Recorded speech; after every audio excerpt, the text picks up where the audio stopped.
Namaskaram to all these friends who are here, and all these organizers, Naveen Garu and Mahesh Garu, and so many other people I know. I came to know just now that several organizations' presidents combined together, you have a beautiful foundation here, which is doing a lot of good things. And I'm very happy that this is also my hometown, I must say. It is so close to my own Dayton. We have been there for almost 40 years. And we've been, well gelled in Dayton. And that is our hometown, and this is also, we have visited so many times here. My son did his MBA with OSU, and I know all the corners on highway. Without even opening my eyes, I could come to Columbus that easily. My name is Saraswati. My last name is Kalvakota. My husband is enjoying his our grand little baby, 1 month old, in Chicago, and he has no intention of coming right away. So he is going to be there for a few days, and I've been here last few days, and then suddenly Mahesh Garu and Naveen Garu kind enough to call me and requested me to come here, and it's a great opportunity to see all of you here. And I'm very pleased that so many people, their hearts are so much filled with my father's respect and regard for him, and it just makes me so happy inside. And we, in Dayton itself, we did recently a celebration of my father's Jayanti a few weeks ago. And the response was phenomenal, and the response is also very phenomenal. And it's not that it came to him, or every one of you regard him so high, not because he did something in 1 day or 2 days. His sacrifice and his love for the nation, love for the country, love for the people is what he was. That he was a personification of all that what India is today. And you probably know more than me because you Google my father's name and you have tons and millions of information. But what I'm here today as his daughter, I want to share some personal experiences of a family where, we never imagined that he could rise to that heights. When we were children, and we have a big family, and we used to fight like cats and dogs, all our siblings, and we had enough. We didn't have a whole lot. We didn't have really nothing like that. We had enough to survive. We had enough to, stay in a home. We had enough to go to colleges, go to schools. And only few things I just get imprinted, and I got imprinted with my father. He did not talk a whole lot, but he was our role model by doing things, few things around what he would say, do, walk, talk, eat. Just were silent signals. We had always, we knew there is something else there. And he gave us a path in silence. He did not tell us anything to do, but he was silent enough to give the message. And I do not know how many people can give a message being silent. But he was very talented in that. And his passion was his education. And I can tell you, my older sister's name is Sharda. My name is Saraswati. my sister, who you're going to see her, listen to her, her name is Vani. So Sharada Saraswati Vani, and all mean same. And that's how he was.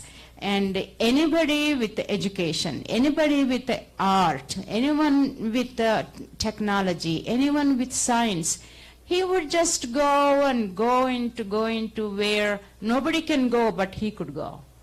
And then he would find some answers, which, which was amazing to us. And that was what he was. And I would say I'm here today because my father encouraged me to go to medical school when I wanted to go. He did not force me. He never said, if you don't become a doctor, the world is not come to an end. But if you want to, I'll help you. That's how he was. And he was very rational and realistic. And we did not have enough money at that time, so he sold some property. And then he said, well, if you want to study, I'll pay this tuition. And, that was what he was. And though we did not have a whole lot, but he was ready to give away for the sake of education.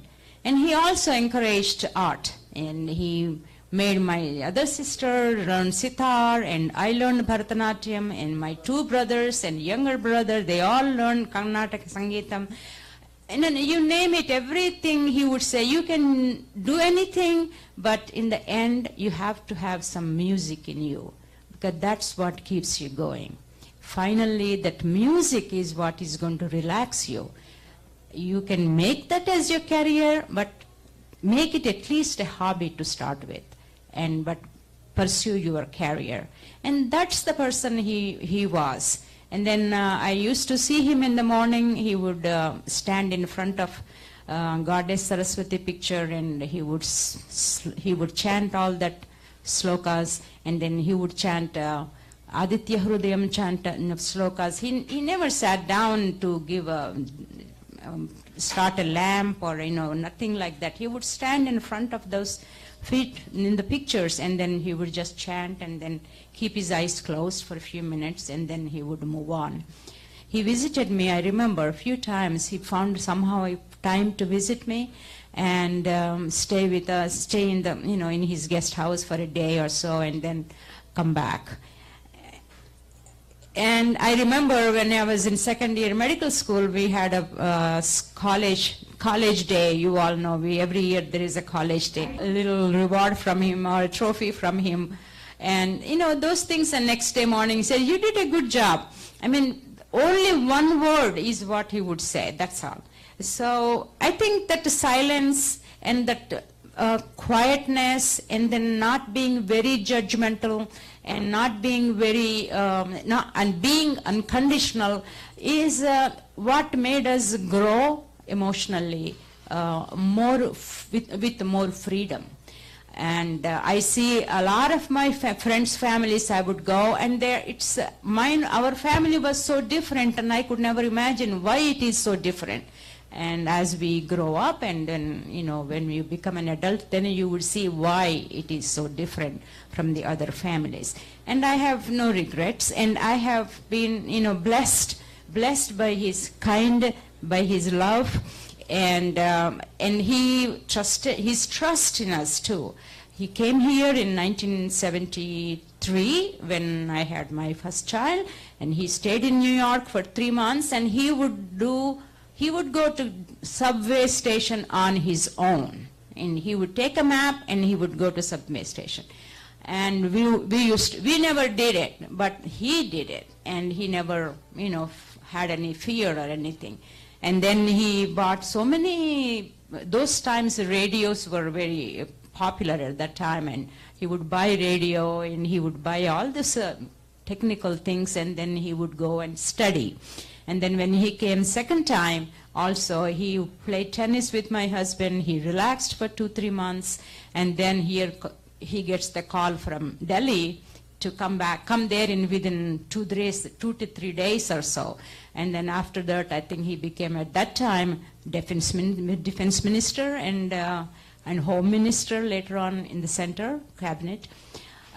So, when he was not in a position, I would say he was totally relaxed. He never thought, oh, I do not have a job. And he was very simple to earth, down to earth.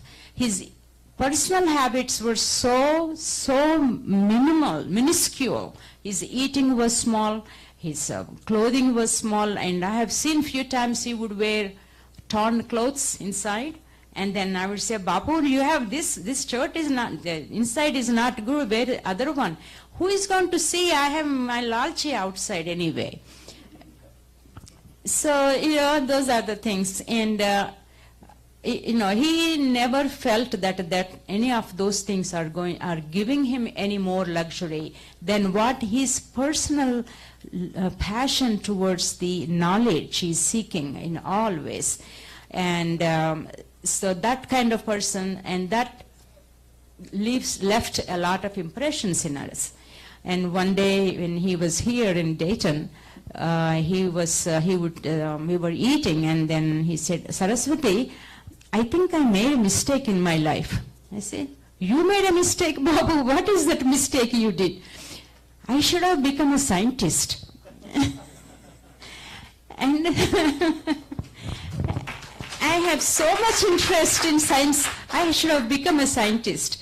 Then I said, Babu, you went to the highest position in politics. What else you could be? This is the highest honor any human being wants in his life or her life. He says, no, anybody can become a prime minister, but scientist is a great thing, Saraswati. So I was scared that he would start getting into science school here and do his science for 10 more years.